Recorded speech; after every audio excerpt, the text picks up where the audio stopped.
Okay, now this is our dual beam product. This is actually our highest end, most stable sensor that we have available. Kind of go over the basic sensing. The sensor needs to be mounted about a 38-inch height, roughly around waist height.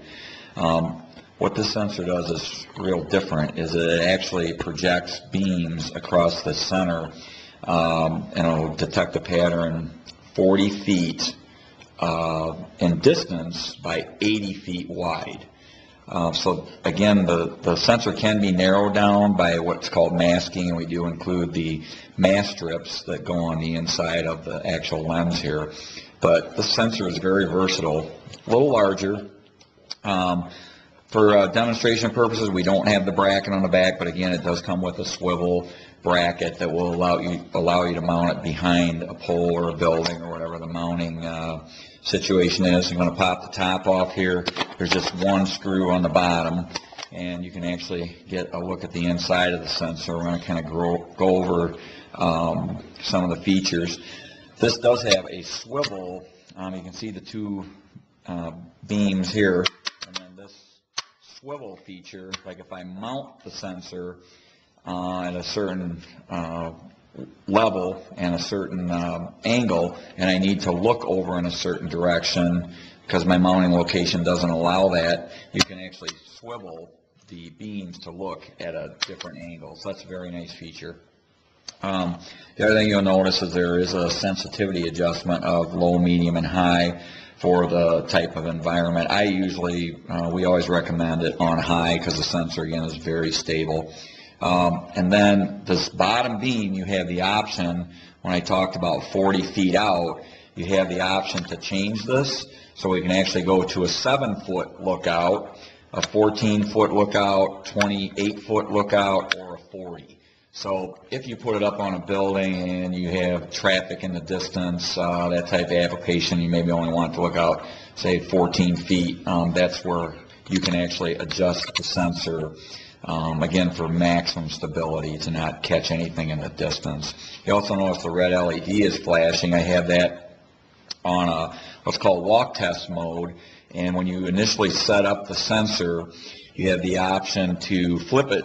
You don't want to leave it in walk test mode because of battery life. And speaking of battery life, typically on this sensor, 4 to 5 years is actually very common for this. The range of this back to the receiver would be approximately 500 feet is the maximum distance. So we do have higher powered versions of this, but in this demo we're showing the 500 foot, which is compatible with all of our 1000 receivers.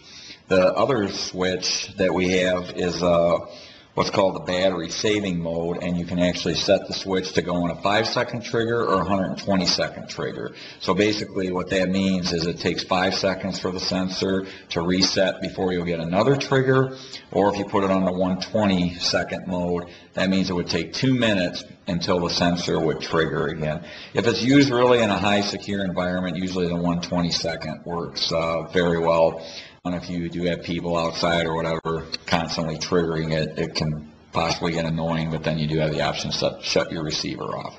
And then the last switch is a pulse count. So not only do you have sensitivity adjustment, we also have a pulse count adjustment. Pulse count means how many movements before the sensor actually activates. So a 4 pulse is actually takes longer to trigger the sensor than a 2 pulse does. So basically, in simple terms, if I made 2 steps, the sensor would go off. In a 4 count, if I made 4 steps, the sensor would go off. So it just has a slight delay, and it wants to make sure that it's really recognizing that it's getting a trigger.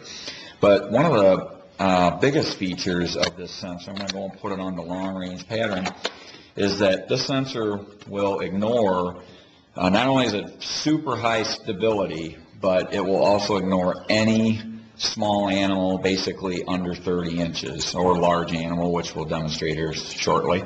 So what I'm going to do is set up the sensor, and we're going to leave it in walk test. So this might, actually we'll go ahead and change it to 5 seconds so we don't get quite as annoying here. But what we're going to do is go ahead and put it in a 5-second mode. and now you'll see the LED goes off.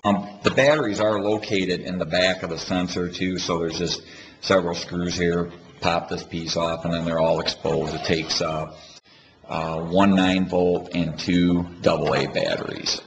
So I'm going to go ahead and set this sensor up, and we're just going to set it on the windowsill for demonstration purposes instead of mounting. So this is roughly about the height, again around 38 inches. So what I'm going to do is go ahead and turn on the receiver, and once I get out of the way, remember we have a 5-second trigger, so I'm going to go ahead and walk through, and so there you'll hear the sensor. You'll notice if I move, it's going to take approximately 5 seconds before it goes off again. So again, my size obviously detecting. I have the beam pattern kind of pushed where we could rock that in the beginning of the demo. I have the beam pattern pushed a little more toward the wall, so again, if I had to mount the sensor in that location, I could swing it this way, so right now it would detect me, but what I have done is I basically have it cut about in this area right here, so you'll notice again when I walk in, it goes off. Now we're going to get our assistant here, who's not working too hard on the floor. And Jack will do anything for a treat, so he's going to demonstrate. He's sitting, shake hands, good boy. Okay, but what I want him to do, I'm going to throw the bone over, milk bone over in the area, and you'll notice that he's 110 pounds, a little heavy over the winter here. So he's going to demonstrate that how the sensory with an animal this large actually will not set the sensor off. You ready? Go get it. So you can see he ran over in the area. Come on back. Okay, no trigger. Then once again, if I go over now, and he's going to follow me, of course, you'll hear the sensor go off. So we're going to do that one more time. Okay, and go get it.